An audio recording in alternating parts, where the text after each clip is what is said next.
evening, ladies and gentlemen. Welcome to the Selectmen's meeting as of September 20th, 2020. Could I have a roll call, please? Select Chairman, Mr. Blinn. Select Vice Chairman. Let's try that again. Select Chair, Mr. Britton. Here. Select Vice Chair, Mr. Blinn. He's in excused absence. Okay. Selectman, Mr. Talon. Here. Selectman, Mr. DeRoche. Here. Selectman, Mr. Coy. Yeah. And note for the record, we have Town Manager, Mr. Colby here. We also have Mr. Forbes from Underwood Engineering, and we also have Dee Voss from Special Projects Coordinator. Very good. Pledge allegiance, please.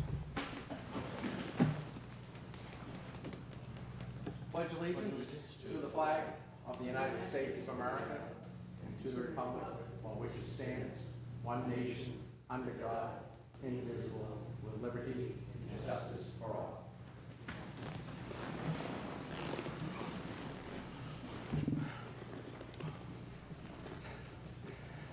Could I have a motion on the minutes, please?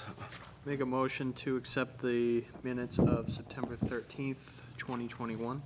Second the motion. Second by Mr. Talon. Any discussion? Not? Take a vote. All those in favor, say aye. Aye. Aye.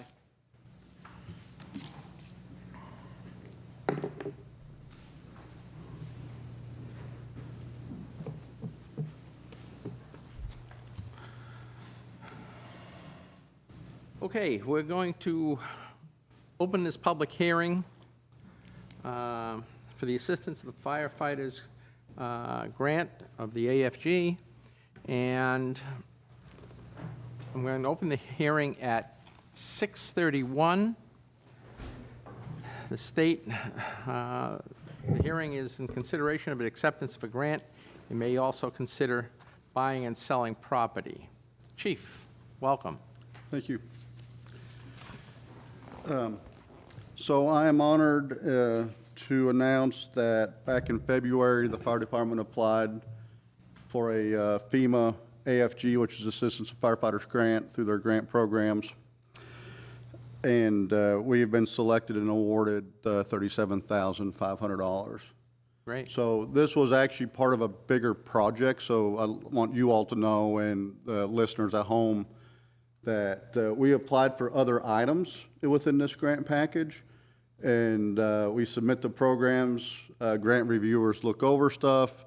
They look at what models they want to fund for this particular grant period, and our fitness equipment was funded.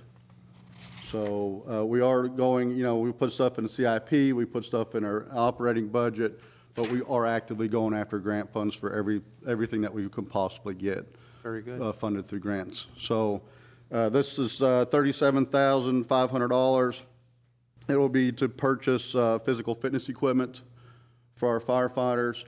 There's a 5% grant match, so that is $1,785.71, which we'll be able to absorb that or take that out of our operating budget to make up those funds. Now, to me as a layman, and just look at my body and you'll know why, $37,000 for fitness equipment seems like a lot, but maybe it isn't. It really doesn't go as far as that you would think it would go. And so I'm actually working on a calendar to do fundraising. And right now we only have February filled out, so I got to get these guys into shape. So when you look at commercial grade equipment, so we're getting like a stair machine, a treadmill, a bike, a general exercise machine, racks, weights, stuff that you'd see in a commercial type grade gym. The funding really doesn't go as far as you think it would. And what, do we have equipment in there now? So we don't have anything on the fire department side. So we're looking at, we got a place that we think will fit nice on the fire department side of the building. There is a gym at the police department side, which has some equipment in it. I don't know with what's there and what we're getting if it would all fit in that room to begin with. Will it be open to both sides? Oh, we wouldn't have any problem at all, no. Okay. So, Anyone else have some questions? Seems pretty straightforward. Mr. Chair, I'll make a motion to accept the Assistance to Firefighters Grant in the amount of $35,714.29 from the Department of Homeland Security Federal Emergency Management Agency. This grant is specified for the health and wellness of the firefighters and will be used to purchase physical fitness equipment. A 5% match is required for the grant. The match of $1,785.71 will come from the fire department operating budget. I'll second it. There's a motion made and a second. Before I call for a vote, is there anyone out there that would like to talk to this? If not, then I'll call for a vote. All those in favor? Aye. Aye. Thanks a lot, Chief. Thank you. Thank you, Chief. Great job. Thank you. Doing that.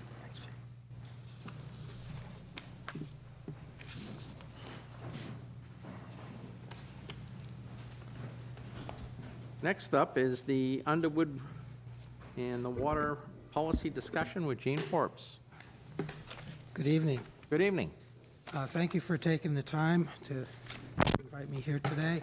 I have a presentation. There's also a handout with some more in-depth information, but why don't I walk through this, start off with this, and You should just be able to hit the button, Chief, On the on the keyboard. mouse pad. oh, Try the enter, where? try the enter button. Yeah, there we go. So my name's Gene Forbes, as you know, and I'm the project manager for Underwood on this water project. And the majority of my agenda here is going to be about policy questions that we'd like some guidance from you all on. And at the end, I'll give a brief project update. But just a little background, what this is all about. We recognized early on that there's a need for customers. We need to have connections to keep the water flowing, to keep the water quality good, to keep it fresh, and also more customers means better rates for everyone. So a very clear need has been established early on. We've talked in the past about incentives and ways that we might be able to help people and businesses perhaps in this town to connect. And one of those areas that we looked on was what's known as the MSDC charge. This is the Merrimack System Development Charge that Manchester Waterworks has. This charge is relating to a one-time fee that is required to purchase the capacity. And then from there, there's just a usage charge, but that capacity is purchased. And the New Hampshire DES purchased a capacity allocation of 100,000 gallons per day. That purchase was made for the MTBE contaminated properties, which at the time was somewhat nebulous, but they've been trying to nail down exactly how many there are. In any event, looking back at the numbers some months ago, we recognized that the 100,000 gallons per day capacity far exceeds the amount of capacity that's needed to meet those MTBE obligations. So the prior board voted to reserve 20,000 gallons of that capacity for an incentive program that, since it came free to the town, it could be given free to customers as a incentive to sign up and join the system, if you will. However, we've never really worked out the policy issues that I'm going to go through tonight that would relate to how do we do this exactly. And so one of the first questions that I'd like some guidance on might be to ask ourselves, who do we allow to have this incentive? There's different types of properties, residential, there's your town-owned properties, there's nonprofits and commercials, or just general categories. We came up with a recommendation. Again, I would encourage comments and Just stop you right Sure. now.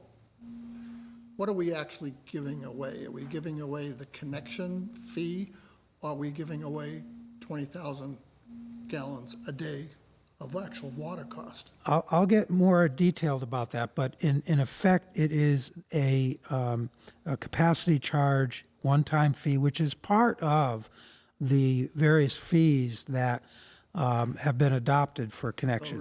it reduces the cost to connect, Correct. does not give them a reduced rate or free water. It does nothing moving forward. This is a one-time charge, but Thank you. I can't Glad just You say, made that clear. say yes or no, because there are other charges that are part of your connection fee. So in any event, this is the one part of it that equates to $3.90 a gallon, to be precise. And that is generally for the smaller users, generally estimated or applied by the use of a fee per meter size. So your smaller meters, your 3/4-inch meters that are house service lines would have a lower charge than a 1-inch meter, than a 2-inch meter, et cetera.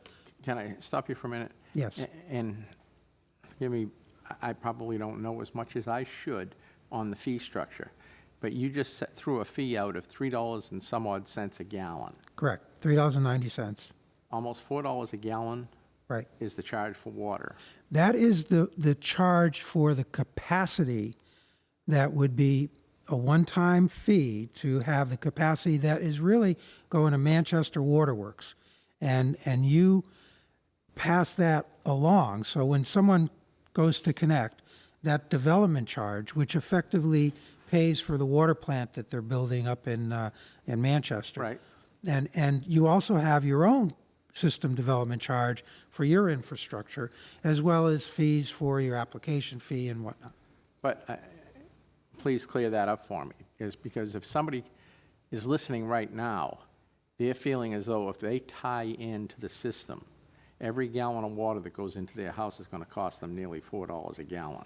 No, One-time cost. that's not the case at all. In fact, to be clear, the current rates, like I said, are set by meter. Yep. And you can see it on your policy detail. I wrote a little more detail on that. A 3/4-inch meter costs $2,256 under current charges. Now, Manchester Waterworks fees, this MSDC charge, increases 3% every year at the first of the year. So next year it'll be 3% higher after January 1st. And that's in their regulations in Manchester. A 1-inch meter costs a bit more. That's $3,321.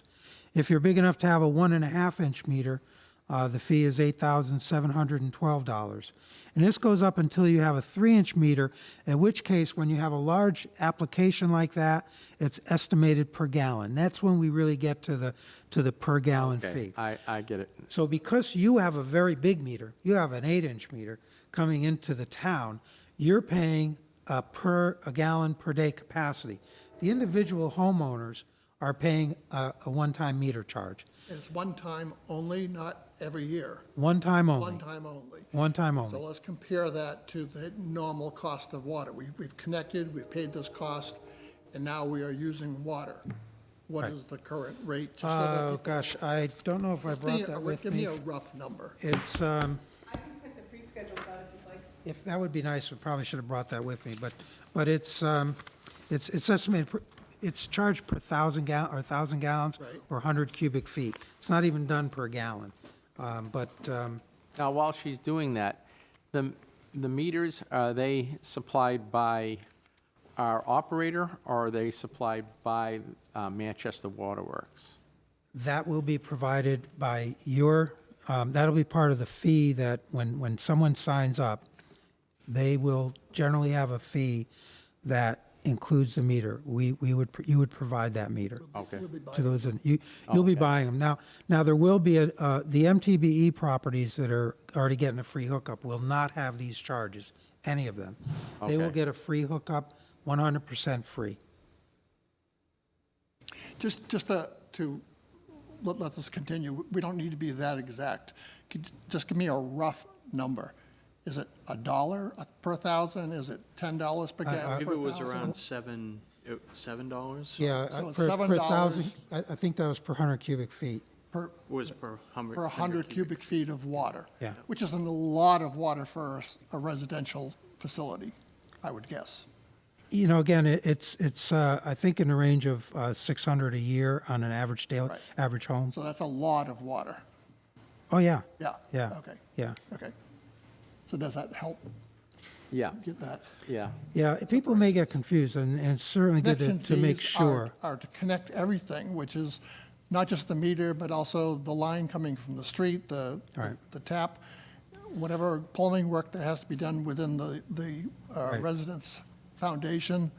And if they are going to shut down a well, then that would be. Decommissioning a well, everything. So yes. all of that, plus whatever charges that we are paying just to sign up for this water, Right, will be right. passed on to the resident as a one-time connection charge. That's correct. Now, is there any, I can only tell you from south of the border, I know that, for instance, irrigation systems are on a separate meter for a lower rate. Is there any of that, or is it all in one? At this time, I don't recall, I don't think we did include an irrigation rate. Okay, Our intent moving forward in terms of consumption is that everybody's paying the same amount for consumption. okay, You know, oftentimes when you have separate rates for irrigation, it's because the water meter oftentimes serves as a surrogate to pay for sewage. wastewater. right. Now, you don't have wastewater, so this is consumption. And whether you're using it for cooking your food or showering or throwing it in the grass, you are consuming it. And I was gonna say, just to get the irrigation, if you already have a well, you could probably use that just to keep doing for your lawn. Yeah, That's a good point. In fact, the MTB properties that are being hooked up for free, they are also getting their wells decommissioned for free. And a number of properties have asked that they keep their wells so that they can do that irrigation. They have to be completely separate. thank you. And that certainly is a reasonable thing to expect. Thank you. Yes. Gene, on this handout, you're talking about 3/4 inch, 1 inch. What types of facilities would have these, maybe a 3 inch or greater? Large facilities. The most likely ones that I would envision for the town of Plaistow might be associated with a homeowners association or community system. For example, Pennachuck Waterworks owns a few large systems. There's one that I think is as much as 130 homes. Right. So they will, because the town isn't going to want to accept a distribution system that is perhaps not up to AWWA standards or is for some reason just owned by others and you don't want to buy it. You would have a meter to sell that to that organization, whether it's Pennachuck or Greenfield Estates up on Sweet Hill Road. So that type of community system would require that size Yes. meter? Yeah. A very typical much. home would be 3/4 to a, Most of the homes are 3/4 inch. I mean, some water systems have a 1 inch minimum standard. We've set yours at 3/4 inch. okay. Thank you. You're welcome. So again, in terms of this first question of who's eligible, we were recommending that residential properties and the town be deemed eligible. It could also be done for schools, and we would recommend that, but not maybe for all nonprofits. And commercial, we would say not at this time. There's really just not a lot here. 20,000 gallons is likely to be used up, and that's how we would start off with our first question of eligibility. And this kind of brings me to a question I have for you all. If you'd like, I can go through all of these questions because some of them do interact a little bit, or we could talk about each one as we go along. So, you don't need to make a decision now, but these are questions we'd like your guidance on. Would you like to take a more? For me, and I'll only speak for me, I think I've got to digest this whole thing a little bit more before Fine, I could take and honestly all right. go into everything. Why don't we take them one at a time then? And again, I welcome any questions as we go. But this was our first policy question. Our next policy question is how much of the waiver do we allow any one customer to take? Again, it's a limited amount, recognizing that a goal here is to maximize the benefit and encourage as many new users as possible. We want to avoid any one large customer coming in and taking it all up. And we want to recognize that there is an assessment method that's slightly different than the vote that was taken when we say we're going to give away 20,000 gallons. In terms of the meter sizing and whatnot, in terms of the $3.90 per gallon, this equates to $78,000. So I think it's easier to, in context, think of this as $78,000 that we're going to be talking about giving away. And so our recommendation here is that we do limit the amount that any one customer could take, and that we limit it to a 50% of the normally assessed fee, and that there would be a maximum reduction if there are large systems that want to connect, those 3-inch meter systems, that there would be no more than a $10,000 waiver allowed per any one customer. So again, just trying to keep it so we maximize the number of people can use it. And just a comment to that,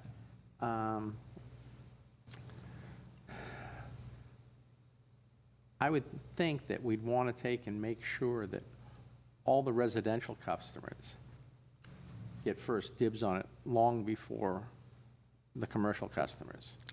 Well, again, that's why that first question was, you know, where do you, and you could always go back and later on, if nobody's using it, you could extend it. Right, but I mean, to limit the waiver to 50% of the normally assessed fees, I get that. The maximum reduction of 10,000, and a maximum reduction of $10,000, you're talking 7 units, and you're already up at the $70,000 mark. I thought the amount was $2,256. Right. So in order to be, you'd be about, So $2,256 divided into 78,000 is about 35. So if you did 50%, that would be 70 people. that's about right. So that's about what it would cover. Yeah, and what I'm saying, Greg, is I just 70 didn't want to take and pull on a big one, let's say like one of the plazas that is Right. going to take and eat up a good portion of that and not give the people, Residential, you're not doing the commercial, you're doing residential with the incentive, Right. not commercial. no commercial incentive. That's what we're recommending. Okay. That's what I was showing in the very first, Right, I saw that that's what you were recommending, but, yeah. but then again, a school eats up mountains of water. That's right. We only have one on the system now in Pollard. Right, And they use, I think, if I recall correctly, around 6,000 gallons a day. that's it? But again, that would put them up into the $10,000 Yeah, amount. They would be capped out at 10,000. okay. And that well that they use now is currently just for Pollard. It's not split with any other properties around I them. believe that's true. Okay. These would also apply just to residents that are not MTV. So they would be Oh, yeah, they would be on the main line already or could connect into the main line already. Do you follow what I'm saying there? I do, and you're absolutely correct. We're not talking about any of the MTB contaminated properties. They already get a free ride. Right, And if they can connect, whether they have to run a line that's 100 feet or 1,000 feet, if they want to connect, it would be something that we would, again, if they're eligible, we would recommend that they fit into that right, policy that you would ultimately adopt. okay. It's hard for me to understand what are we talking about here. If we're thinking about 70 people If we, for example, considered, just as an example, let's say we considered elderly in the town. Right. Are there 70 elderly couples or people that are actually going to connect into the water? I don't know. Right. I don't know what that case is. When you did that number, 70, Yeah. that wasn't a lot, No, that's not a lot. you know? No, It's only about $1,100. It's not a lot. I mean, it's not a something. lot. It's not a lot, and, I will point out that there may be opportunities for others. And one of my other slides here will talk about other incentives that you may want to think about. And Greg, I think you were here back when the 20,000 gallons was first picked. We were talking also maybe it'd be 40,000 gallons. The thing is, you've got 100,000 gallons that has been purchased on your behalf by the state of New Hampshire. An unknown amount, really, because we still don't have final numbers, will be consumed by the MTB contaminated properties. Our estimate, our latest estimate, was in the range of about 50,000 gallons should be reserved for those properties. And the prior board chose to just start with 20,000 gallons. You may find in the future you want to increase that. And yet there are other things to talk about too. Okay. Could have another round. Of course, that might be difficult to launch too, so. Is the $100,000 that we've purchased or got from the state or whoever, the following year, do we have to purchase that 100,000? No. No? No, you never have to pay for it again. However, I will remind you that the regional agreement allows for the total capacity under Phase 1, what's called Phase 1, for Plaistow. It allows for the purchase of a total of 250,000 gallons per day. Okay. So there's still 150,000 gallons of capacity that's reserved for the town of Plaistow that has not yet been purchased. But we have to purchase that when? By when? That deadline currently is set at May 1st, 2022, next year. So we really seriously need to consider whether or not we're going to burn through that 100,000 gallons, or 100,000. We have been in discussions about trying to get an agreement to extend that date. And the value of that is, I think it was around 600,000 gallons, $600,000 for that remaining 150. Yeah, at 390 per with 150,000, it's about 600,000. And keep in mind, that will go up 3% after January 1st. So the problem that exists with the regional agreement is that if you do not purchase it by the deadline that's stipulated, and if it's not changed, then the capacity that has been allocated for Plaistow is up for grabs by any other community that might want it. And, we think, I would certainly encourage that, number one, get an extension if we can, but if you cannot, I think you should do everything in your power to purchase that by the deadline, because it may not be there in the future. And again, just like, purchasing any system, any infrastructure, which is really what you're doing, you're paying your fair share of the infrastructure in Manchester Waterworks. The infrastructure will be there for you, and you'll be able to use it in the future. So even if we did this with a bond or something, that would be the only cost until we start actually consuming that water. That's correct. That's correct. Pay for the connection effectively is what we're paying for, and we're reserving that extra 150,000. Right, right. Another thing we are investigating for you along this lines, I'm kind of getting off track here, but we are looking into the eligibility of using Arpa funds if you chose to do that.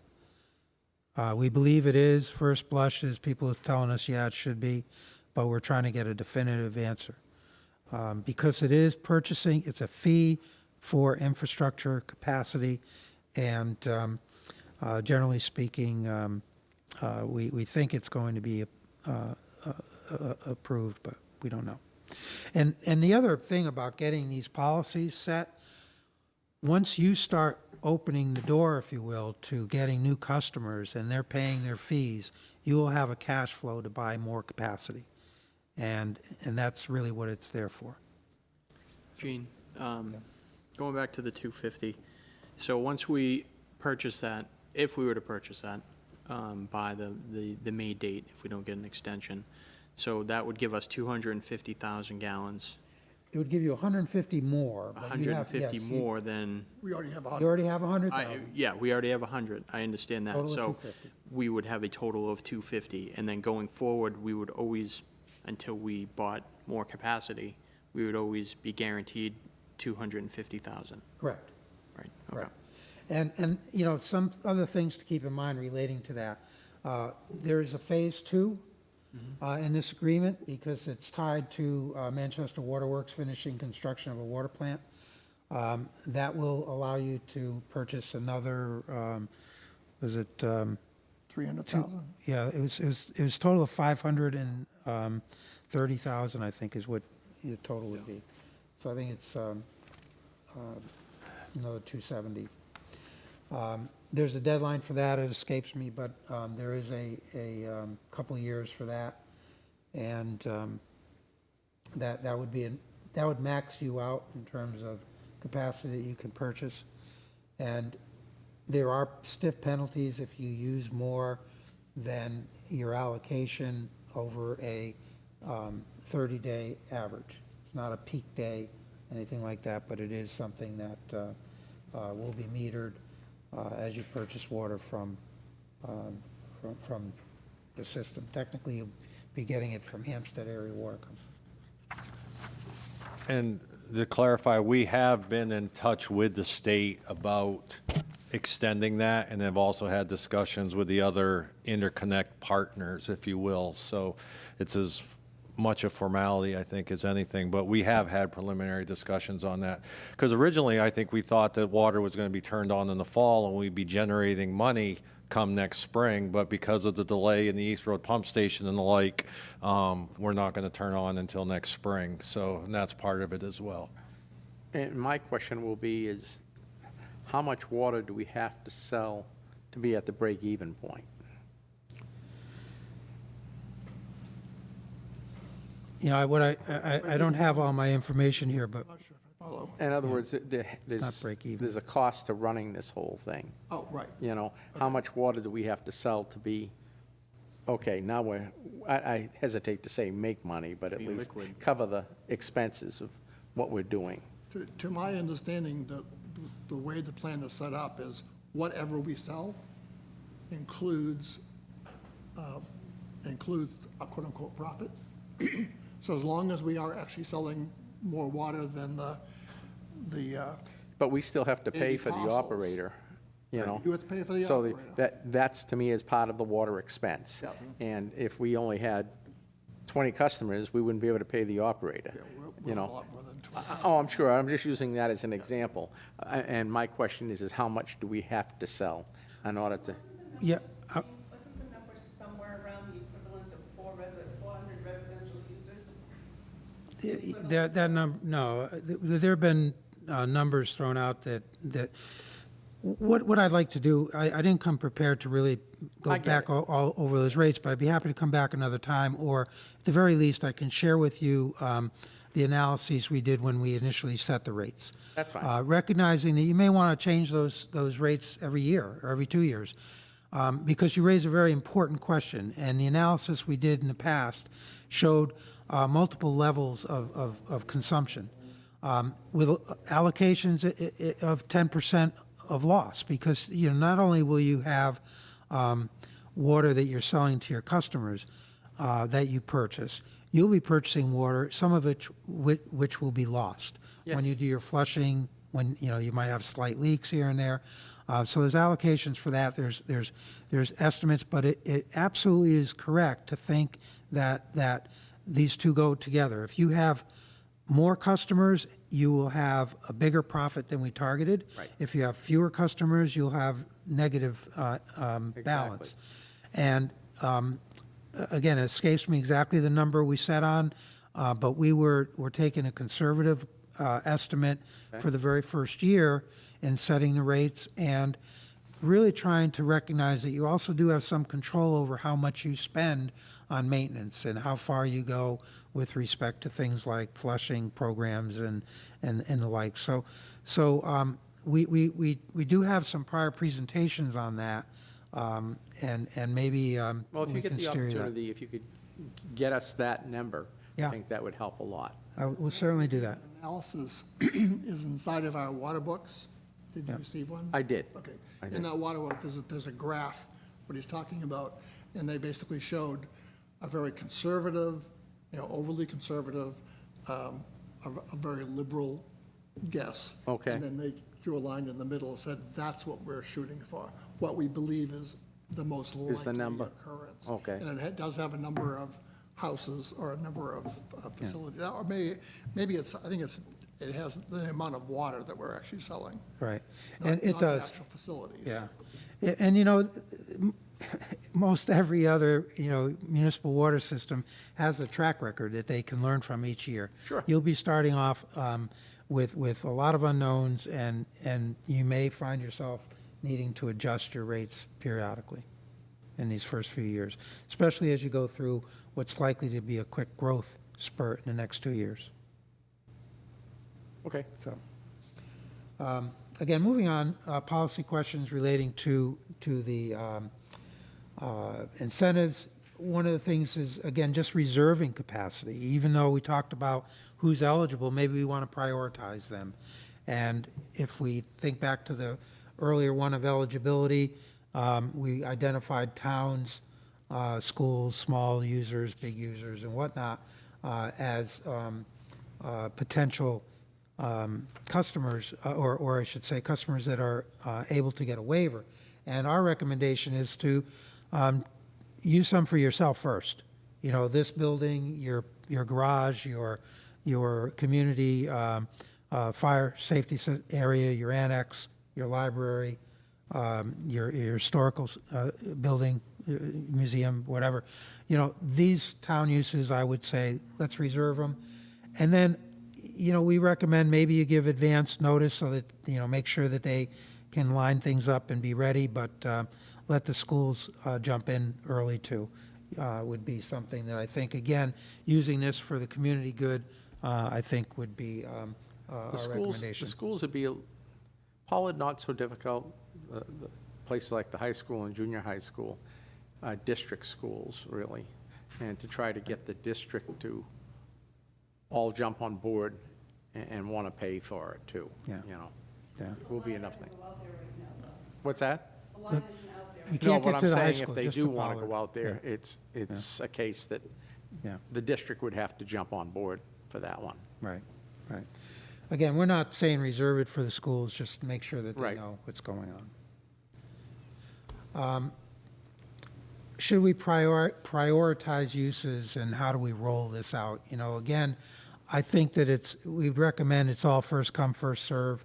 We do something like, 45-day notice, advertise it well, let people know, start the clock all on the same day. Nobody gets in early, nobody, can jump the gun, but everybody, might be a line out the door, December 1st or January 1st or whenever you want to start it.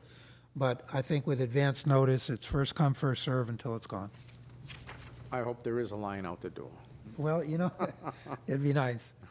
I think there needs to be a time limit to connect. And what I'm getting at is that we don't want somebody, signing up for their capacity, purchasing it, and never hooking up, or waiting for that development to build, or whatever.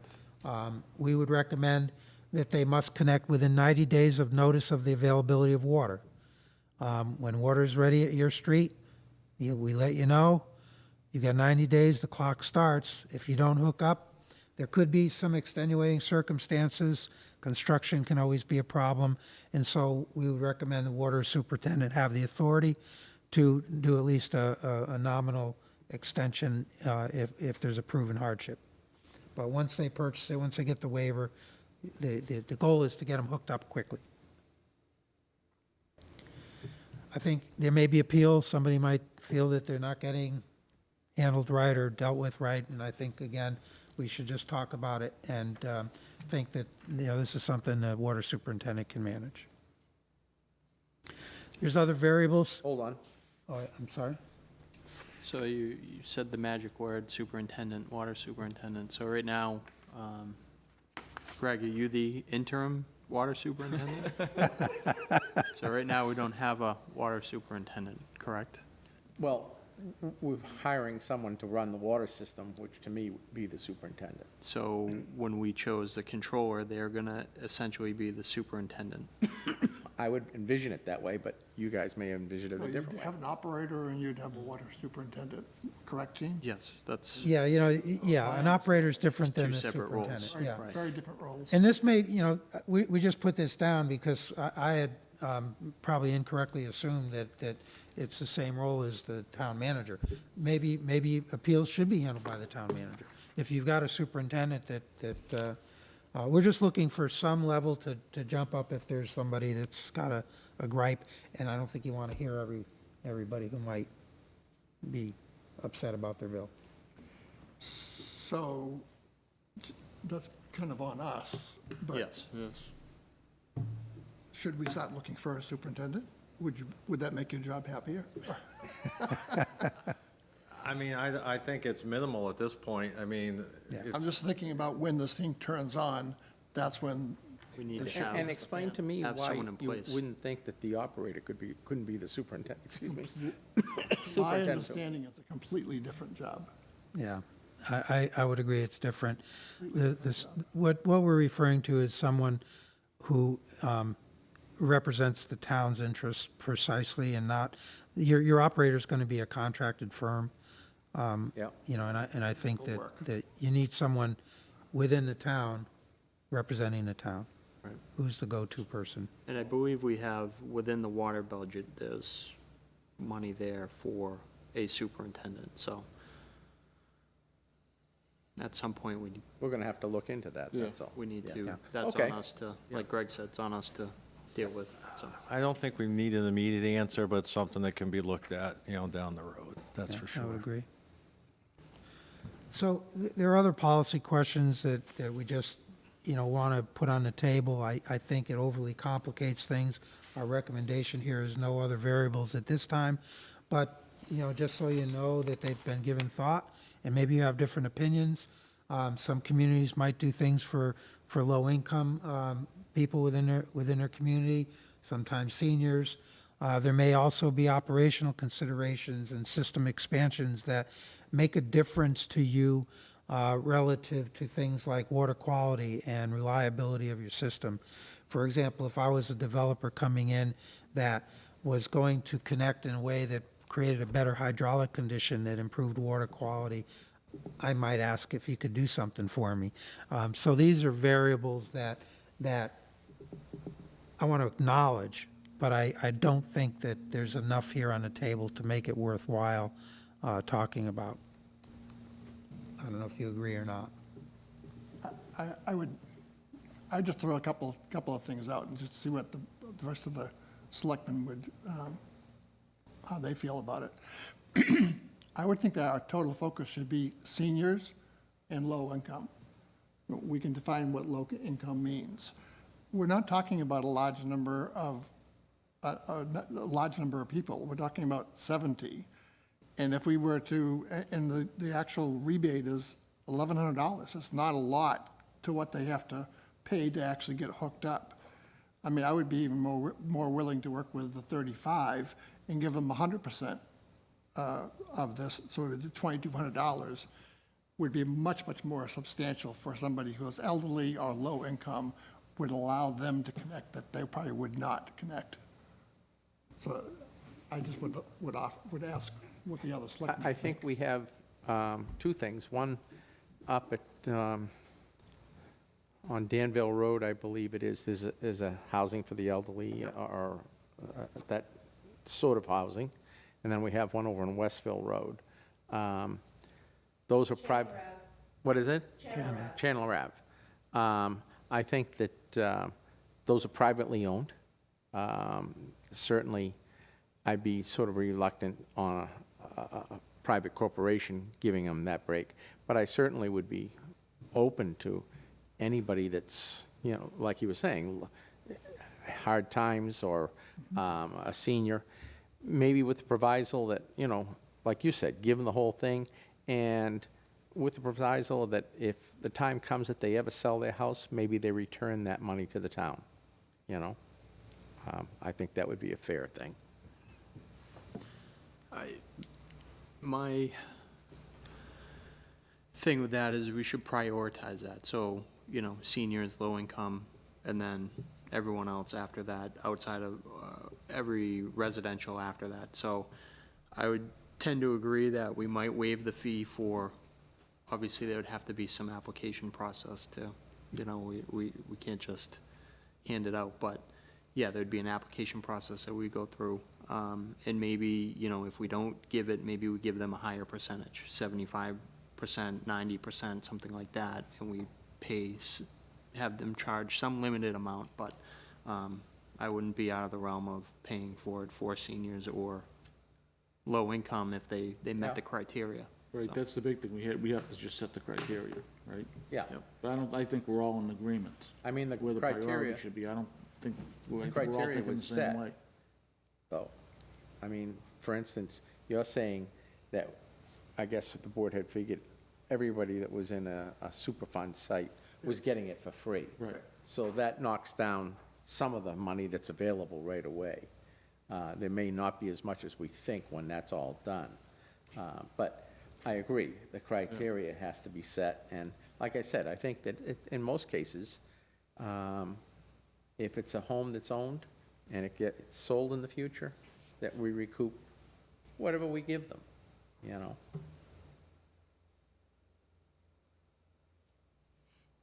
Well, again, these are ideas that, you know, we look to you for some policy direction, and how to get there is up to you. Sure. I just, up till now, we've been talking about the 20,000 gallons that was previously voted. I just threw this slide in here to touch on other ideas that, that we've talked about outside of this group, and just see if they have any legs, you know, here, if you want to pursue them further. But we've been scratching our heads, well, how can we encourage people to hook up? What can we do for them as a community? And one of the things that keeps coming back is thinking about how some homeowners need help figuring out how to do this. They may never have hired a contractor or know how to make a connection. We are in the process of finalizing the design of connections for some, well, there's 83, I believe, properties that are MTB impacted. Not everybody's going to connect, but we're putting out in the spring this contract, we call it P4, which is going to be a contract paid for by the state to hook up all these MTB communities or properties. At the same time, I mean, we would have a contractor out there. We would have the ability to add ineligible, if you will, designs and connections. We could have the contractor manage it. We could include the design of a system. We've actually been talking about 6 examples, and those are the properties that are owned by the town. You can get them designed, you can advertise them for bids, along with the contract P4 for the eligible items. And so too, you know, it's not inconceivable to extend that to other homeowners as an option. There's really 3 steps, of course. You know, I talk about design, construction. We'd be able to oversee the construction, could be, you know, overseen by the contractor. So people who find this daunting don't have to worry about it. Financing, I know, was voted down in the past. I don't know if you want to revisit that, but there had been, you know, conversations in the past about ways to help people come up with the way, the means to do it. So that's one area of conversation I wanted to just remind you of. Another is regarding the waiver of fees. we've been talking about the MSDC charge, and we've been talking about 20,000 gallons. As I suggested before, there may be significant amounts of water capacity yet remaining after the MTB properties are hooked up. So we may want to think about giving that away. You got it for free, you could give it away for free. You also have a town charge. I'm glad Dee pulled this up, but if you look at the fees for the system development charge on the second page, this is dated, by the way, because last year was $3.69 for the MSDC charge. But you see that Plaistow has a one-time fee of $1,000 as well for basically the system development of your distribution system. You've got 11 miles of water main that you folks have already paid for to build. And so this was something that we established, or you established with our recommendation, is something that also conceivably could be waived. So there are other opportunities and other ways to help property owners connect. And, you know, it's important to address these things in the near future. Our expectations are we're still very much on track. I'll get into a quick project update next, but these are, you know, again, our recommendation here is something to consider. I'm not saying we need to do it, but if we can make quick decisions, some of these incentives could be made useful and available to people early on. But I would like to think that if we could launch a program, and that includes finalizing these policies and getting word out to people, but if we could launch a program around the first of the year, that would be appropriate timing. We envision that the system will be operational in May, and so we want these policies in place so people can start hooking up and making plans for their summer construction. Because even though we suggest we could do it ourselves, most will probably do it themselves, and we'd like them to be hooking up as soon as possible, because that initial year is going to be one of the hardest. That's where, you know, we just won't have a lot of users, and so we really want it to make the most out of next year's construction season and not be launching this, you know, in the middle of the summer. I'd like to do it early. Yeah, I mean, I agree. Sooner the better, because I'd hate to have the pumps turn on and have it going nowhere. Yeah, I mean, it'll go to the MTB users, but even that's not enough. No. I mean, we really need more. Can you give us a deadline, Gene, for these policy questions? I would like to suggest that by November 1st, if we can have direction from you, then maybe in a couple weeks after that, or certainly before Thanksgiving, we can launch a public outreach, letting people know that effective January 1st, you'll be accepting applications. This is how the waiver process works. And we could do a little fact sheet, send a mailer out, get the word out in advance. And January 2nd, since the 1st is a holiday, again, maybe we'll be able to even have it web-based. But I think that applications should be coming in by the 1st of the year. Okay? Those are my questions on policies for you guys. Do you have any questions about policies here, or just got one slide left? Gentlemen? Nothing? I lied, two slides. I just want to give you a couple slides here of the pump station construction. Anybody driving by there watches this, you know, rising up out of the marsh, and we're finally, you know, somewhat high and dry now. These two, I have two slides of the site that were taken just recently. I was out there, you know, today, and you know, there's still a couple excavations for the footing out in front that will be for the loading dock, and then off to the side for the emergency standby generator. But it's coming along good. we're out of the worst part. You've probably all seen how flooded it got, and that might have given some people some trepidation. This wall, by the way, is where the floor is, and so you basically have to be flooding 5 feet over the road before this station is put at risk. But I just want to let you know it's going well. We've finished all the pipe installation for the distribution system, and this will be the last thing needed for water to flow. When do you think you'd be weather tight? Weather tight? I would say probably mid-November. Okay. Mason will be getting in there soon. Okay, good. So with that, I just, again, I want to thank you for your time and answer any questions you have. Gentlemen, anything? Thank you, sir. Okay, thank you very much. Look Thank you, forward to Gene. seeing you again soon.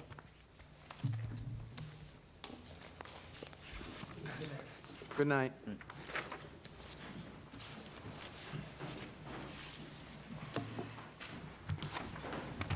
So, could I just make a suggestion? Sure. Maybe at some point, we have a work session, try to hammer out these recommendations. I agree. I don't know if we want to do it in an upcoming meeting, or if we want to do it in an outside work session, just a suggestion. We were having regular water meetings, Yeah.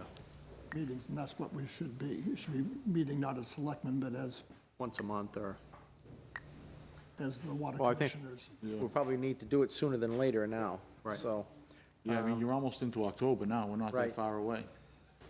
so I think it's a case that whatever works for everybody as far as a meeting, maybe we meet over with the water.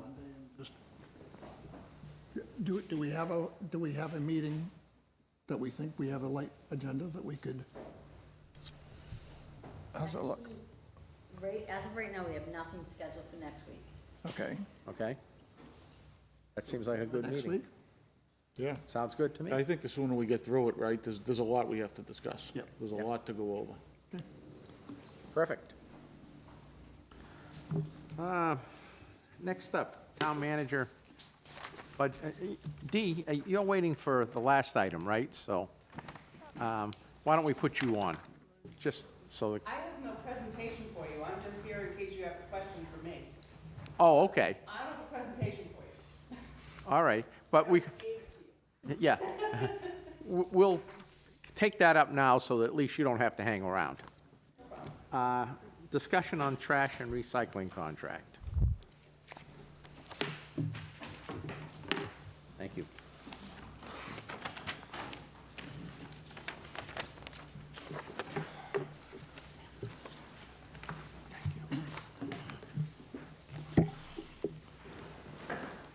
I did give you, everybody, a copy of the two proposals that were received. Yep. And the letter that was received from Waste Management with their reason for not submitting. I also gave you a spreadsheet that I tried as best I could to apples, the situation. That was no easy task because they weren't apples to apples, but we gave it a shot. And there was also a spreadsheet from Mr. Colby that gave you some comparison prices. Good job. So certainly because time is of the essence with the, January 1st, coming around the corner, that's why, we put it on the agenda. I had passed out all of this information at the last meeting as homework, but, we put it on the agenda to facilitate any discussions, to see what the pleasure of the board was. We didn't know if the board may want to interview both of the candidates or not. We haven't set anything like that up, but if you want to, we're happy to do that. I can only speak for myself, and I think that with what you've given us, okay, and what was in the RFP, I don't see any loose ends, but that's just me. Everybody else may have a different take on that. Gentlemen? Yep. Just wanted to make sure you knew that was an option. Okay, yeah, no, I think we're ready to rock and roll.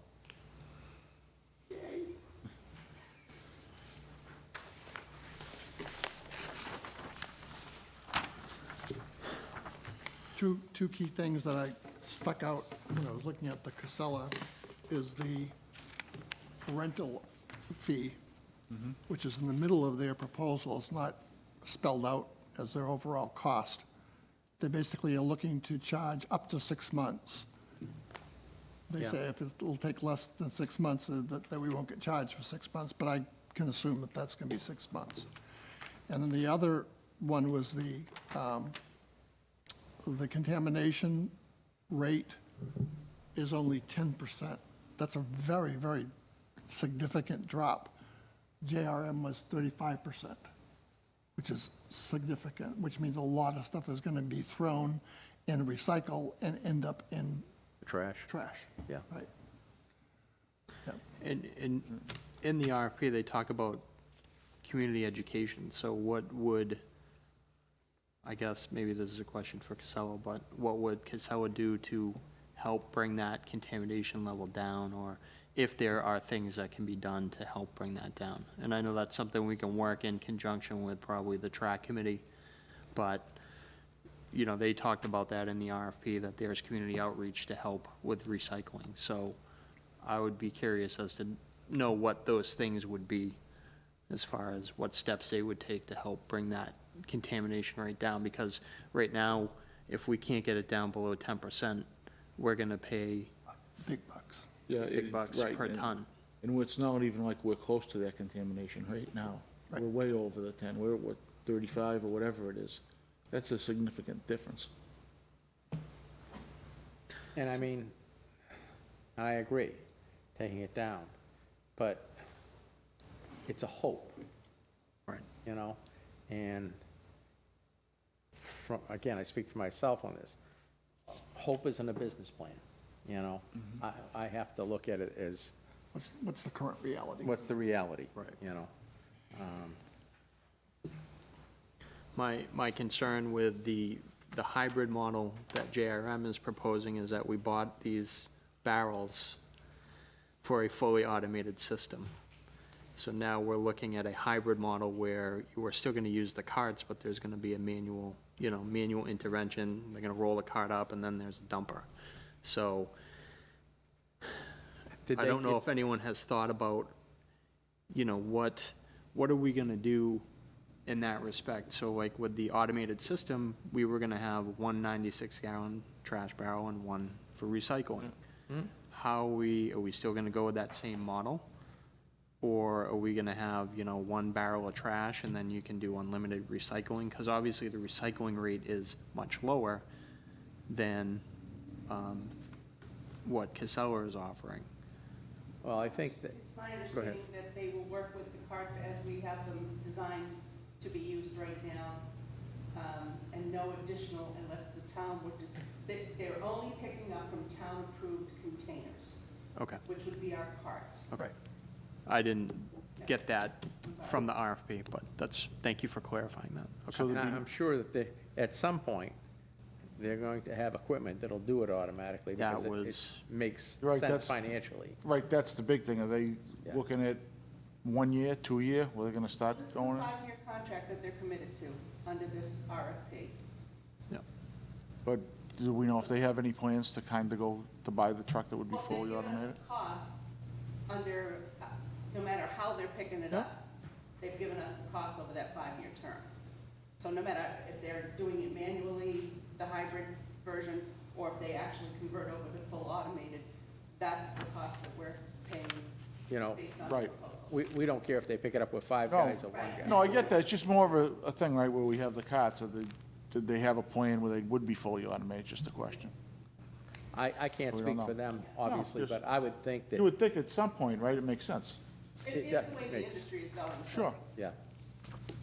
And this could be just the unavailability of automated trucks right now. We asked them that, we asked them. Correct. With our 6,500 What do you currently have right now?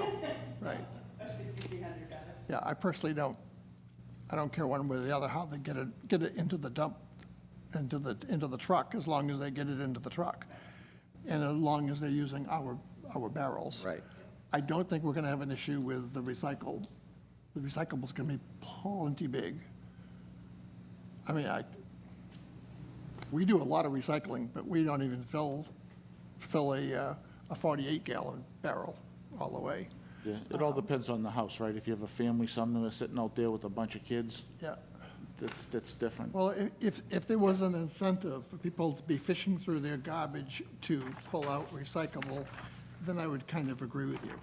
I think there's going to be people who are going to only recycle at the current rate that they're doing it right now. Until we can educate, until we can motivate them to do some other process. I think, I know Casella, I spoke with Casella, and they do have educational ways to help us with educating the residents as far as recycling. And the offer from JRM was that because they're gonna do the hybrid thing, if the town wanted them to, they could reject contamination curbside. So basically, if they saw in the barrel that there was a contaminated container, they would just leave the barrel entirely. That's my understanding. Really? Wow. Yeah, that's, Well, yeah, well, what it does is, the discussion that we had at the last meeting that Jay brought up was this pay-as-you-go, But they would, which has all kinds of, but that's for municipal. I solid waste, understand. not for recycling. no, I understand, but the intent is pay-as-you-go, thus it motivates people to recycle more. But, but that program, let me finish first. That program has some issues that residents don't like at all about buying bags. So if this could be done where if you don't recycle the right stuff and your barrel stays at the curb, that would provide a motivation to do it correctly. Right. Right, and what I was gonna say, it wouldn't be just left at the curb with no explanation, they would get a sticker on it. Right. Which, till there's a learning curve, it's gonna mean a lot of calls for poor paths. But it'll be a quick opportunity to educate at that point in time. Right. Here's where you find on our website where the proper recycling is. So I think there's something that has to happen before this contract starts, and that is something has to go to every single resident through the mail from the town. There will be attached to the carts. Oh, okay, okay. So, And that doesn't matter, Casella or JRM, that Okay. doesn't matter, that's still gonna be attached to the Okay. carts. Educational materials on Yeah. recycling. and does Track have anything, plans for videos or anything? Not to put on Track TV? is, they have plans for community education. They want to get something out to the schools as a flyer, Yep. potentially. So those are discussions that they're having. So obviously, TV is going to be a big one that we could put together some videos. So they're just kind of waiting at this point, what are we doing with the trash contracts and the barrels, so. Yep. But, To me, this is kind of, I don't know, this is, now that we've revealed all these additional facts, there's only one vendor that is going to be able to, that we should be even considering is JRM. There's just too many things wrong with Casella's proposal. I don't see how we can get around those. Well, and 10% contamination is basically, we're not going to pick up, we're not going to separate recycling from garbage. That's how that gets It all ends up in the translated. garbage barrel. yeah. What's that? It'll all end up in the garbage All in barrel. the garbage, right. So if we deal with what Casella, and we make the rules very, very clear, and a resident gets a barrel returned unemptied with explanation, that will change. And hopefully with the track will basically provide, either a video or something that we can also have people point to. I think we have a representative, no? Okay. So the thing I liked about with JRM was that we were able to continue with the bulk pickup. I know it was what Casella was offering was 3 times a year, which I did like that, but the cost was an additional we estimated probably $30,000, so $10,000 per bulk pickup event. So we could potentially still keep the bulk pickup on a weekly basis. That was, just to clarify just a little bit, that was a suggestion as part of the, sorry, Dean. As part of the RFP, we put a suggestion in there. Could you offer a service like a 3 times a year central location? And that's what Casella responded to, because that was the question that was asked of them. JRM didn't answer that specific question that we put on there, but said we'd continue the 1 item a week. Right. So I don't want Casella to be penalized because they offered something different than JRM. Right. They answered the question we asked. I liked what both had to offer. Like, I liked the fact that Casella had a transfer station that would give residents access to, but I also liked that JRM was going to continue to do the bulk pickup. So there were That's why I some. said it was hard to do apples to apples here. So, Exactly. Okay. So what do you need from us? well, if you're ready to make a decision, that would be really sweet. I'll make a motion that we accept the JRM hauling and recycle proposal. I have a second. I'll second. Second, Jay. Any discussion? Just before we go any further, so I believe the current budget for this year was like 850, 840 something, 847 potentially for our solid waste disposal. Is that correct? It's somewhere in that neighborhood, yes. So just the first year we're looking at is, It's 889, 437 is the 2021 town meeting approved for solid waste collection. Okay. Which is across 3 different categories. The collection, there was money in for cart payment during 2021, and there's also money there for household hazardous waste as part of that 889. So the only thing we'd have to add to that would be the second cart. Do you have a rough number for that? You said there was money for the first cart.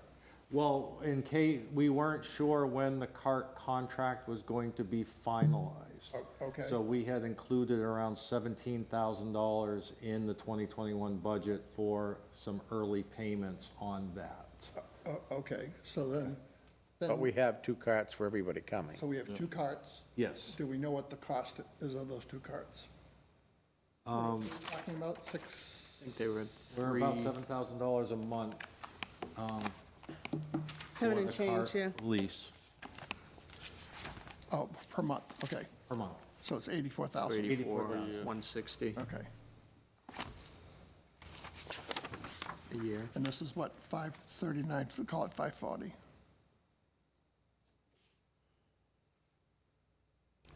So when we get to the 2022 budget presentation, that's what I've got 624. currently in the budget line, an estimated $994,000. The 540 is just MSW, was not recycling. Oh, That's just the base. That was just the Oh, base for oh, MSW. rate. okay, so, Oh, and the recycling collection, not the recycling disposal. Because that's as far as I could go with apples to apples. okay. Okay.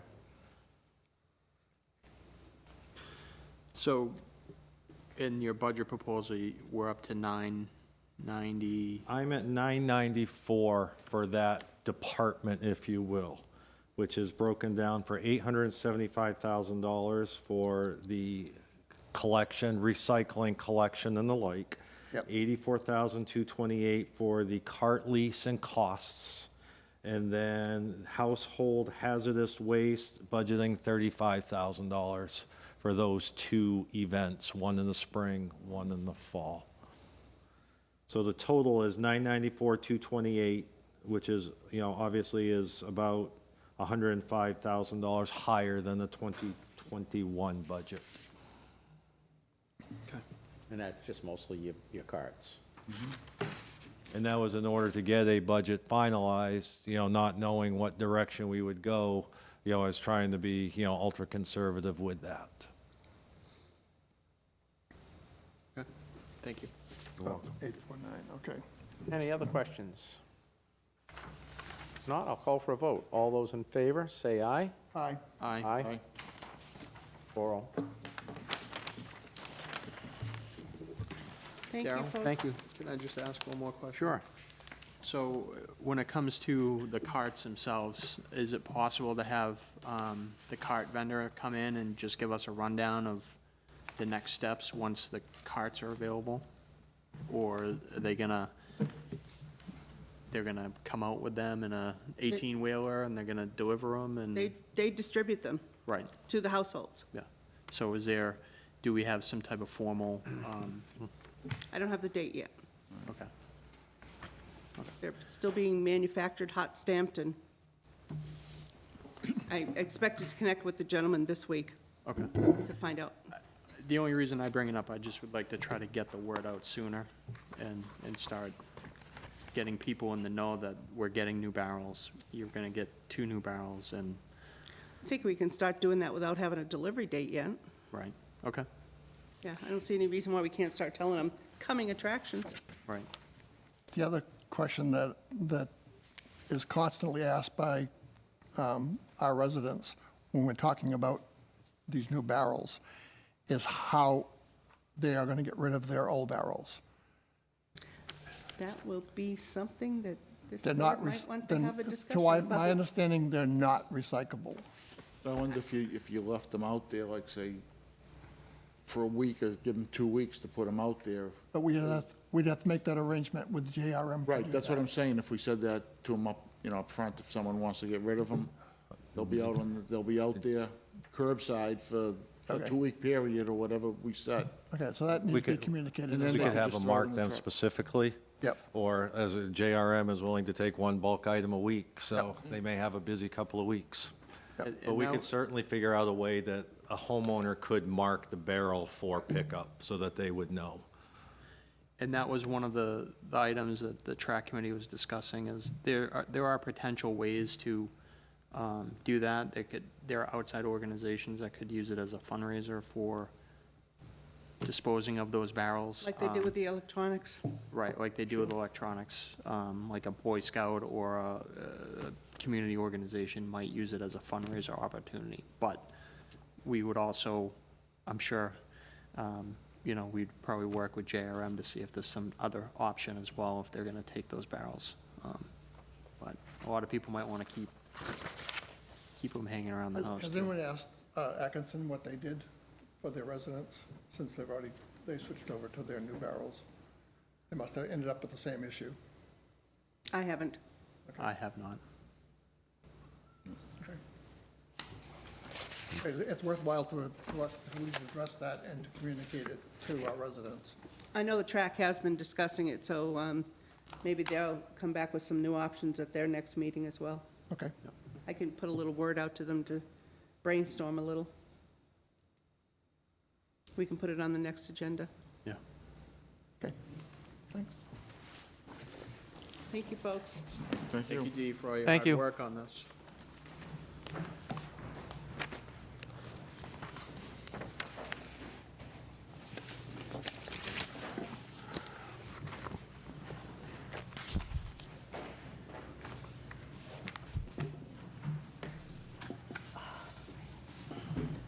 Okay, next up is the town manager budget presentation. Good evening. Good evening. Kind of switch hats here, go from town manager to finance director, and maybe back to town manager, but. Here you go. And Lori Sadowitz can join too, because she has helped play an integral role in this as well. So, we've passed out some budget books for you, and they are tabbed, and the inside is our brief presentation that we will give right now. But we've got some informational resources under tabs, the basic budget law, the roles, responsibilities of select board, town manager, and other public body and officials. We've included in there the prior year's MS 737, also the default budget, the MS 232, the 2021 approved budget for reference, And there is a tab for current expenses, so in there you have an expenditure report through August, as well as a revenue report through August. And then finally, the last tab, you've got your 2022 proposed budget. So there is obviously a lot of information there. Jumping right to the quick. The budget as presented right now is up 4.71%, including the library. It takes into account, obviously, what do I want to say? Contractual allowances like CBA contracts and the like.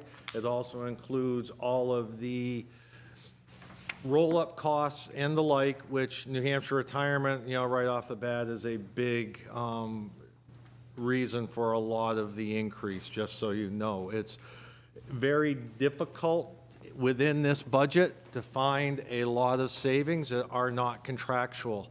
As you know, over the last few years, the budgets, we've been very level funded, if you will. And so there's very little room, very little wiggle room with the current budget that we have. What would you say the 2 or 3 biggest items that are driving that number up? That 4 point. Let's see, I'm trying to think of where my notes are, but Yeah, it's a slide.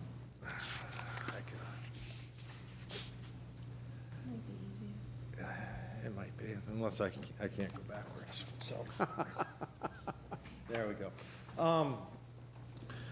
By department, if you look down through, human resources personnel, 4.7% is roughly, I think, $469,000, $470,000. $175,000 of that is in the personnel budget. And as we just spoke a few minutes earlier, there's $100,000 in the budget for solid waste disposal, collection, and the like. So that are 2, main areas. Big ones, yeah.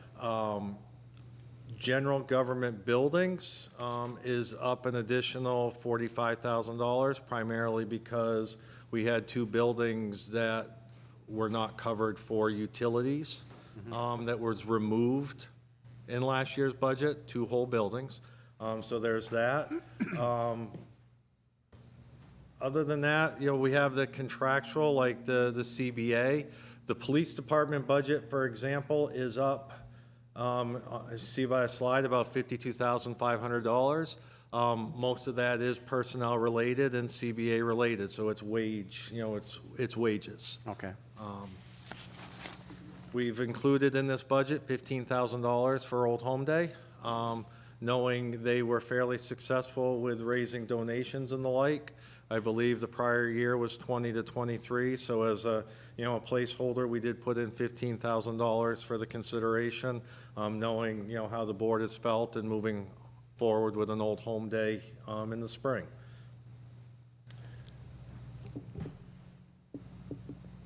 Okay. Okay. Of course. That ends the budget thing. It's called the black hole. It is, isn't it?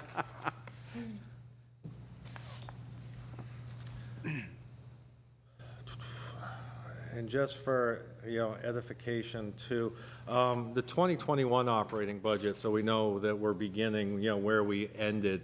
There were 2 warrant articles this past year. Warrant Article 2103, which was the actual operating budget, and then Warrant Article 2107, which was a 24-hour coverage for the fire department. Right. That was stated that it would get added into the operating budget and be part of that consideration rolling forward. So really, our basis for going from 2021 into 2022 is the $9,966,128. So piggybacking, back on that too. In putting together this budget, someone may ask, well, what are the major differences? What departments change significantly? What is different in this budget, if you will, versus last year's budget? So with that, elections is to note, if you look at the percentage increase, it is 77%. That's because we had one election in 2021. We have 3 elections in 2022. Town clerk, because of the nature and the busyness of that office, there was a part-time position that was removed by the previous town manager. We're looking at restoring that part-time position. Again, as we spoke earlier, human resource and personnel, increase in New Hampshire retirement, system rates, and also health insurance. General government buildings, again, as utilities and costs for all buildings, the Public Works garage and annex weren't included in the prior year. Highway, this one is up some $45,000, and that's primarily because it's really the trouble in hiring people. It does seem to roll because we have been unable to hire a full-time, part-time, seasonal staff. Our current staff spends an inordinate amount of time doing landscaping of the buildings, the cemeteries, and the like, and handling those routine functions. So this budget does include money for the outsourcing of that service that would allow our staff of 4 to concentrate on the roads, the highways, the culverts, those things that you want a highway department to concentrate on. Right. So that does recognize it here. Solid waste collection, again, new contract purchase of the containers. And again, I mentioned before, cultural, the old home day. Other than that, and correct me if I'm wrong, Lori, but there's not a whole lot of extra, or if you will, or additional over above what we are doing right now. So, Okay. So can I ask one question about the Old Home Day? I believe the number was 22,000 or 22,500 last year. That sounds So- right. Excuse me? That sounds right. Yeah, so are we arbitrarily stripping out 7,000 or 7,500 and telling the Old Home Day that you have to raise that much money?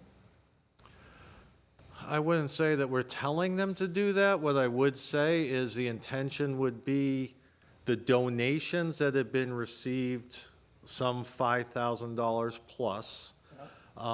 Anything that's not refunded, there will be a warrant article that will go on in March, and that money will come out of those donations and go into the expendable trust fund that was previously established. So if those donations had not occurred, you would have put up the total amount? Probably would have put up more, Okay, yes. So that I think needs to be explained when this line is coming out, is that there will be money that will come into the coffers that will be able to offset these expenses. And it certainly, I think, might be short a couple of $1,000s, but that might be a case of Right, having but a... not $7,500. No, Right, but that may be something they can raise. yeah. And again, this was, we are a couple weeks earlier, presenting the budget, but when I looked at the calendar, it was like, I felt the real need to get it out to you Yep. this week so that it will not feel rushed. It can promote more discussions about that. And again, this is, it's a placeholder. Yep. Certainly, obviously can be adjusted. It's, this isn't set in stone. But Yep. Nope, that nope. was the idea of the 15, was looking at really, kind of what we had, last year, and then also looking what has been spent each year, Right. but knowing that we were going to be setting aside a certain amount of donations. Right, Yep. thank you. Items, I would say, not included in this budget, but need further consideration or action by the board. There have been some issues in the like that have, kind of come to our attention as we have rolled forward because of COVID and the like. First up, dispatch staffing. We currently have 5 dispatchers, which running a 24/7 dispatch, that's 168 hours in a week. If you divide that by 5, it's roughly, I'm not even going to try to do it in my head, but considering we have long-time employees who get and receive and earn a significant amount of earned time off, it creates a problem with coverage. The other problem that we have is training, being able to send our dispatchers on training and the like. We are short-staffed enough with dispatch that currently the dispatchers take radios into the bathroom with them in order to answer calls. And if we are short-staffed, they have pulled in officers off the road. Correct me if I'm wrong, so. Firefighter. And a firefighter who has some experience. So I bring that out in order to, this is a service that we receive money for, for Atkinson pays us, a certain amount of money per year, but it is an item that I think we need to get out, in front of and the like, so. Do you have a recommendation for FTE that would be needed to be able to take care of that? I don't, but I can certainly work with this dispatch supervisor and the police chief to come up with that. Okay, because that would be helpful in terms Yep. of us being able to address that. And I've been doing some research too into the ARPA money as well, and it's possible that we could consider a tiered approach, if you will, as well, by utilizing some of that ARPA money. But we can, I want to be able to put this out in front of you to facilitate a conversation. Okay. The building maintenance and the inspections vehicle, the truck and the vehicle. Currently, the building maintenance truck is not roadworthy. So thankfully, we have a building maintenance supervisor that is willing to use his own vehicle. But if we had somebody that didn't, we would have an issue. So, the hauling of things from site to site, picking up, dropping off, and the like. What's wrong with the truck? I believe the frame is rusted out and it won't pass inspection. That'll do it. Okay. I assume we are paying him mileage minimally. When he puts in for it, yes. It's one of those things where I think he does it on a routine basis. It's hard to keep track of, Yeah. if you will. Today I made a trip, and it's just the bookkeeping of, Right. tracking mileage like that. Do we have any trucks coming out of service, whether it be police, fire, highway, that would be a candidate for that? Highway, I would say no. Okay. That is one area that, working with the police chief, that there may be a vehicle that we may be able to pull out of service. I'm not 100% sure, but that's, will take some investigating. Sure. So, Okay. but there's also costs involved obviously with pulling vehicles out of service, with removing lights, so on and so forth. And how about, I know that it's not like a high mileage type of vehicle, or used for high mileage. How about the state surplus? Any chance of looking at the state to see what they have for surplus that we can get for little or nothing? It might be an option, yes. I know they just had an auction a couple of months ago, but Okay. we can, keep our eyes out for Okay. something. But, either way, we still need to put money in the budget. Right. Oh, absolutely. In order to do Okay. that. So, another item, Just to the truck, do we actually need a truck for that inspection? well, and that's That was one of our considerations. That's one of our considerations as well. Right. Is if we can roll out something from the police department is, what is the requirements for an inspection vehicle, if you will. I know obviously they're going on construction sites and the like.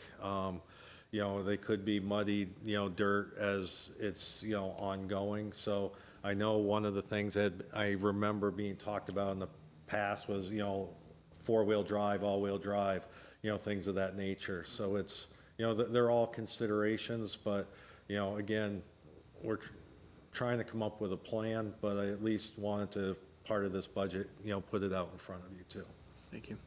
Town code update, Beth has identified for us the need for updating of the town code, so Is if it the. updating or printing?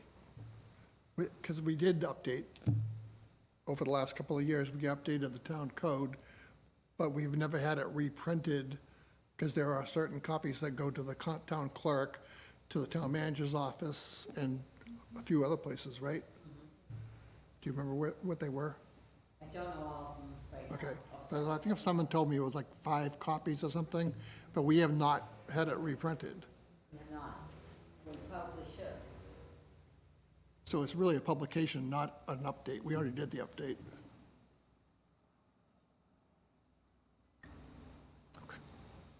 And the question I have is, and I asked this before,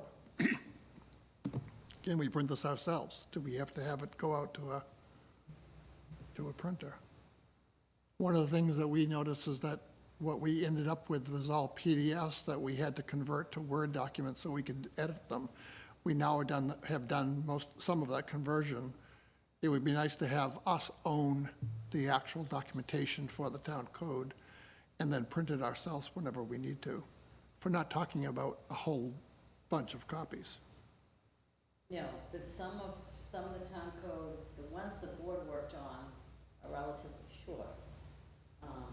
Zoning is like a book in and of itself. Yep. Building is like a book in and of itself. Formatting is not completely consistent with what we have now. Okay. So is it truly just printing it, or are there other areas that we need to update? Well, what's on the website is the old one that's been there for a while. We haven't finished the entire conversion from PDFs to Word. All the changes have been voted on, and those you have, right? Right. You have all of the I changes. have all the information the board did. Right. It's not clear whether the board can do everything that it did. Right. I'm sorry. What was that again? That one hit me in the face. What did you mean by that? Over about a year and a half or 2 years worth Yeah. of time, the board worked on updating several chapters of the town code. Yep. But it is not 100% clear whether the board had the authority to do all of those. It definitely has the authority to do some of those. I'm still trying to get clarification on all of them. I do not have that yet. So it seems like there needs to be a committee to get this thing done. That, you said it was building, planning, Well, building and zoning have, zoning rather. I mean, they They have, make changes on a constant basis. but I mean, their code books are like a book in and of itself. Yeah, Like if we have paper, it's gonna be huge. okay. But the town code, not including those, is very, very small. Relatively much smaller than those 2 books. Yeah, I mean, it's also printed very tiny too. Yeah. So where are we going with this? It seems to be that we need to have a committee work on this so that we can resolve these issues. If there's anything that we need to get approval from other organizations, that we do that. And we make those changes, bring them back to the board if necessary. And then, I mean, if it's cheaper for us to print it or to print parts of it, then I would be supportive of that. If it's not worth the effort, then go have a printer do it. I'm just concerned that, just like planning or the zoning ordinances and the building, that we have all those original documents and that we keep those. Do we have to print them, or can we just have them? If we have it all On a electronic, we can just electronic. send them to a printer and have them print them out. What I'm getting at is, do we need to even have them printed, as long as we have them electronically? Yes, there needs to be actual physical copies, let's say, I know of one thing, in the town clerk's office, there needs to be, according to what Martha told me, 2 copies of the town code book. Okay. Yep. So do we allocated some money in that budget line for that? We have not. We have not. No. Well, I think that's something we need to look into further then. And that's, I mean, and I do apologize to Beth for putting her on the spot. She had requested to sit down for a meeting, and we haven't had a chance to sit down, but we We're will not do- blaming you, Beth. We will do that as well. I'm not blaming Beth, I'm blaming as much myself. I apologize to her publicly for feeling like she got seriously put on the spot here, so. And then the other item, the victim witness advocate, our current VWA has given her notice that she will be leaving as of October 1st. Our police chief in right now, we had a bit of a discussion on whether we want to still move forward with having a victim witness advocate. Currently, we do receive some grant money, but the town does bear a majority of that cost, and we do it gratis for a lot of the surrounding communities, and we've done it for 20-plus years. So, I bring it up for a discussion item, with the board, if they want to continue with that, or if, Plaistow could say, we've done our duty for the last 20 years, and it's time to let another community in the area Yeah. have a run at it, I so. think that, maybe if the other communities wanted to all chip in on an equal basis.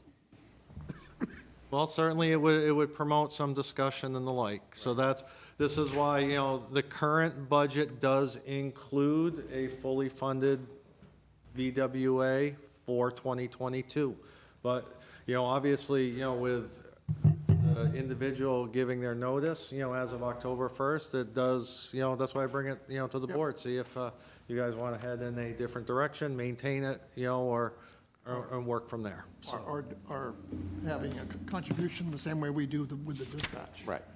With that concern. Yep. And good luck trying to get money from them. Well, then we cut down the need for maybe a full-time, maybe we have a part-time, and we take care of Plaistow. Just whatever Plaistow says. Yeah, if you want the service, you need to chip in. Yeah. That's right. What other towns benefit from that service? I know I've heard mention of Kingston and Newton.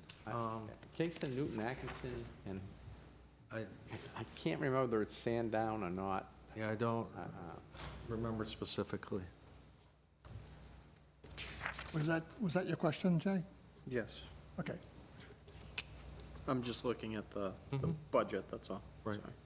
And I Just mean, seeing how much it was. and, on the other answer is what would, victims, do in the meantime or the like if we do remove that, is our hired prosecutor would also be able to provide a similar service. Okay. So if they do, do that as well. And I did have a conversation with them, so we wouldn't be leaving It people blank. in the lurch, if Right. you will. So there would be a service provided on a, needed basis. Would that be above and beyond what they currently Yes. provide for service? Yeah, So it would be an extra expense? yeah. And not being anywhere near knowledgeable about that, my question would be is, what do the towns that don't have one do? They don't even have the prosecutor, Right, fair question. They probably go up to Rockingham. It's possible, yes.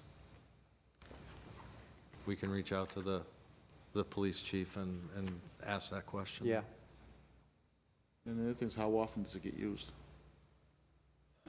Well, she does track, grant hours and the like, so it's, But we know, like, for example, for last year, we know what her salary was allocated to. yes, yeah, we can pull those numbers when the time comes, yeah. Okay. I like Darrell's suggestion. I mean, basically, work out a percentage from last year's data and say, this is your percentage if you want to contribute to it. Yeah. Otherwise, we're going to go to a town-only witness applicant. Nothing is for free anymore, right? No, No, no. So with that, the budget's yours. we can't thank you enough. So whatever, if you take a look through and, if there's any department heads that you want, to come before the board, and however, you want to move forward with it. Certainly, I gave you a homework assignment last week with the trash and recycling. Yep. Here's your homework assignment, with the budget, so Thanks. feel free, have at it, and I can answer whatever questions that, you may have, so. The witness advocate, is that under the police budget, or is it separate? That would be in the police budget, yes. And then there's not a separate line for it, it would be in the personnel. Okay. There's a couple of different together, lines for okay. personnel there. Thank you. Can we get a cost for that, though? I mean, if we're gonna have this kind of discussion, we need to have the cost of that head count. Yeah. Okay. Yep, we'll work on that as we move forward, and, whether it be in the police budget or that, along with all the roll-up costs, retirement, Yeah. what the position is, the gross cost of the town, if you will. Yeah. We'll have that. Cool. So I want to thank Lori, too, as, being a liaison with the department heads and the like. I know she's been Thank you, Laurie. very busy, helping put this, this document together and That's the excellent. books that you have. So hopefully it makes it easier going forward, and we'll go from there. Thank you, Lori. Thanks so much. Thank you, Greg. You're welcome. Any other questions before I slide back over to that side? No, no. And before we get off of the subject, can we discuss also scheduling our work session for this budget? Sure. We've got a calendar of what she feels as though we're gonna be working. Right. We know that next Monday, for the most part, will be taken up with a whole other thing. Water, right? Water. What's the, Normally, we go through each. I mean, what's the, Sorry. what is the budget committee looking for time? They're gonna receive, to my understanding, Greg, they're gonna receive this, right? So they're gonna receive this, and this is proposed from the town manager. Okay, So they have not received our changes. all right, But we okay. tried to get, the last 2 years that I've been selectman, Yeah. we tried within 2, at the very most 3 meetings, and got our changes to them. So Okay. while they were discussing, they had to do changes. Yeah. I think we're looking like October, early October, getting it over to the budget committee, but So that doesn't leave us a lot of time. No, it doesn't. I mean, last year, it was, department heads were September 1st and then to the selectmen by October 1st, and then to the budget committee by November 1st. Okay. By November 1st was the target date the last couple of years. Again, it still doesn't leave us with a lot of time, because, Well, and that's why I yeah, hustled to get this to you now, because when I was looking at the calendar, because of Columbus Day not having a meeting, it was like, it was gonna run into like a no man's land, as far as, and then being rushed, so. So we should probably start scheduling some of the department heads to come in, especially the bigger ones. well, I think we probably should digest this first. Yeah. Yeah. And see where we're at, but next Monday is the water Right. situation. Yep. The following Monday would be a regular meeting. But why don't we make, if it works for everybody, October 4th, that following one, be the budget? And that way we can hammer at it, and then if we need to spend, a couple more, then we've got it there to do it. So let's mark in for the 4th for the budget.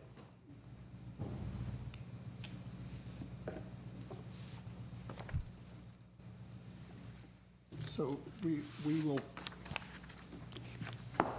unless we find a more creative way to do this, my best estimate would be that we would need to schedule at least one more.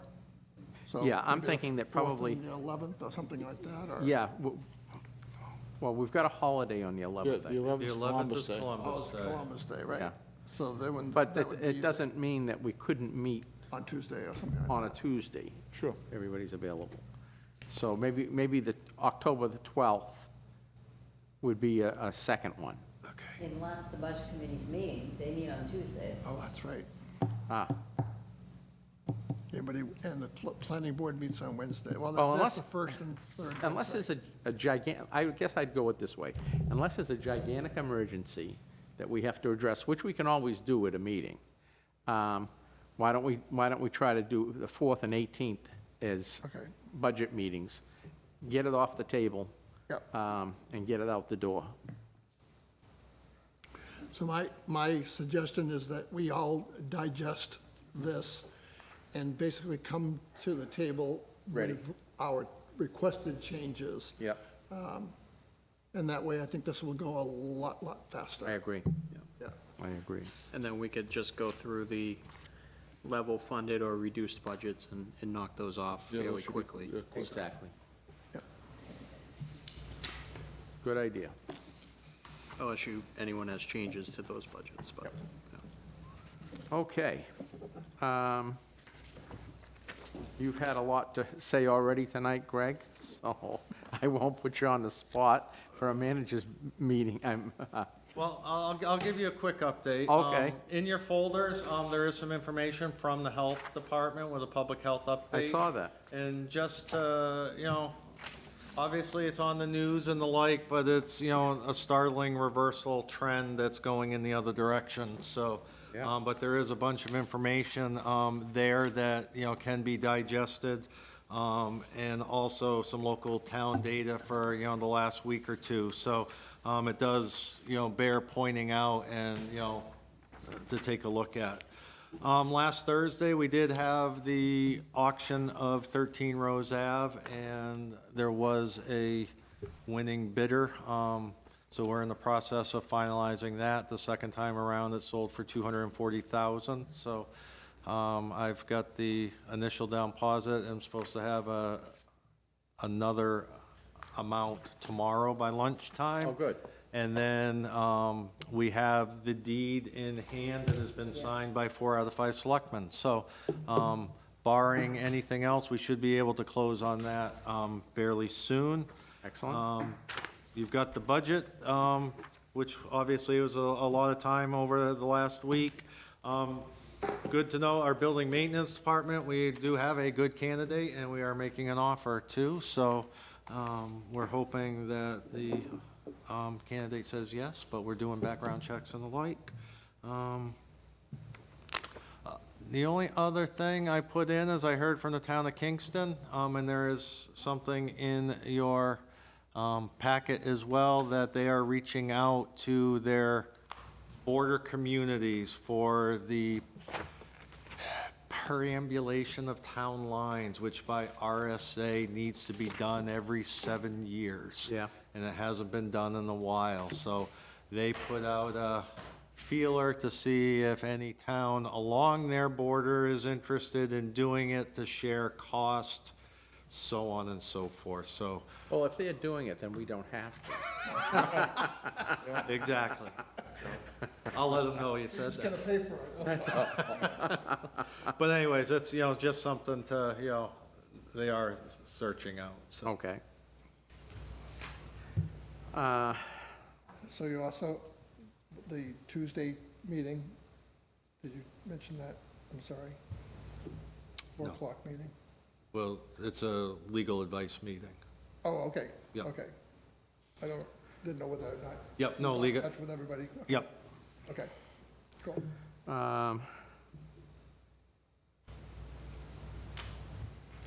Anything from the rest of you guys? No, I don't have anything. Selectmen's We all- were supposed to have a discussion about where we want to spend those funds. That was $800,000. Yes. I thought we were, since you gave us some information already, that we were going to then have a discussion work with you session. to do that, right? Yes, So you'll be scheduling that? yes. Okay. Yeah, we'll do that as well. So the one last thing and I'll shut up, because I lose problem. my voice anyways. The CIP has 2 members of the Board of Selectmen, and they're both voting members, they're not alternates. They're Right. both voting members. We went through the entire CIP, and even treating us to pizza, it still was an arduous effort. But we did get through it. One issue did come up, and that is an issue about what is what is a capital equipment issue. And for a long, long time, it's been $10,000. So there's $10,000, you could put it in the CIP. Right. Last year, the committee voted to raise that to $50,000. And we kind of looked at a number of other towns, and we thought the 10,000 was out of date, that it was more a tactical cost. So we raised it to 50,000. It was, everybody voted it except one person, which I'll relate to in a moment. And a lot of these things started coming out of the CIP, going back into department budgets, okay? The other aspect was, I don't think we had a time period to define a capital reserve or capital issue. And so when I looked at a number of the CIPs in the adjacent towns, a lot of them are either 5-year investment or a 6-year investment. And maybe we should be including that. I'm not sure what the exact wording is. So at the last meeting, Tim Moore suggested that we lower the $50,000 amount. I think he ideally would like to go back to 10,000. If you want to adjust the 50,000, that's fine, but I don't think we should go back to 10,000. I think we should keep this long-term and strategic. So I won't be there. You guys will have to have that discussion, but I want to just let you know about this ahead of Okay. time. Yeah. Okay. Well, what's everyone's feeling on that? Do we want to stay at the 50? Do we want to go me- to 10? Do we want to go to 5? Do we want to go to 100? You know, To me, like, 25,000 was, when I'm doing a CIP in business, 25,000 seems to be the magic number. Okay? But, If you go to a lot of towns, these are 3 big towns, okay? So I'll put that, Salem, Derry, and Londonderry. Salem is 50K with a 6-year, has to be 6 years or more. Derry is 100,000, 5 years. And Londonderry is also 100,000 in 5 years. And I asked Greg to look at Bow, which is a similar sized town as Plaistow. What was their? Oh, you didn't get to it? I didn't get Okay. to it. But, so you can go and look at the other CIPs for the town websites, and you could actually pull something, but nowhere did I find 10,000. 10,000 has been that Yeah, low, that's- very, very low. that's very low. Yeah, I mean, Yeah, that's 'cause that's- operating costs, really. exactly. And I think we were, at the meeting, we had a discussion about, well, how do we buy new servers? We might need 3 new servers. Well, we might put in the budget to buy a new server every year. And so you put it in the budget, you buy 1 server, next year you buy the second new server, and you retire them as you're going along. And when you come up to the 4th year, if you don't need to buy anything, you just don't spend the money. Or you buy a replacement for the first server. So there's different ways that you can do this for smaller amounts that are not really, long-term type investments. They're basically, even that as an example is what, 3 years? That's a very, very short investment. It's not like a boiler or a truck, which lasts for 6, 7, 10 years. Right. Yeah. So I just want to offer that to you, and you can use that for your own consideration. You 2 gentlemen are going? If not, I'll go. I mean, it doesn't matter. I can be there if you can't make it. Yeah, what time is it? 5 o'clock. Oh, yeah, I should be able to make that. Okay. I mean, if you can't, I'll be there. No, I'll be there. Yeah, we'll make sure there's definitely 2 of us there. Okay. Thank you. That's the bottom line. There's supposed to be 2 of us, there'll be 2 of us. Thank you. And our consensus is we're sticking with the 50. I think so. Why not? Yeah, Okay. and that's it. Okay.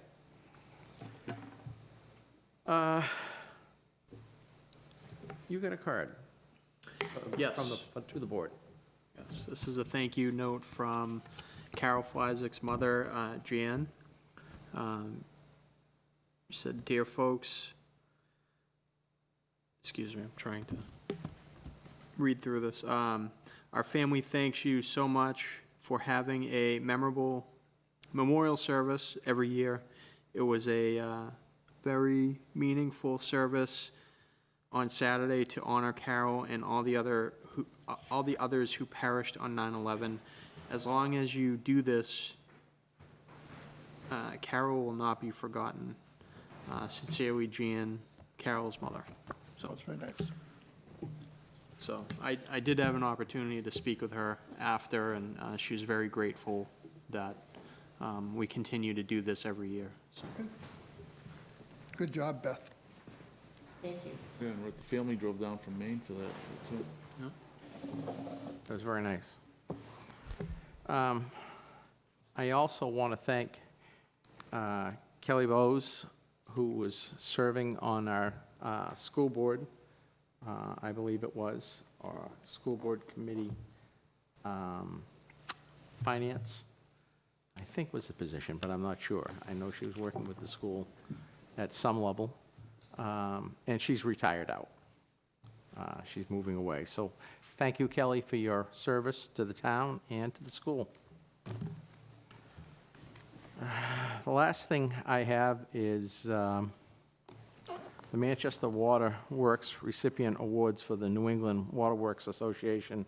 We were named in that. I want to say that's a nice feather in our cap to have us associated with that whole thing. Is there anything else anybody has to bring before the board? If not, I'm going to adjourn this meeting at 8:30.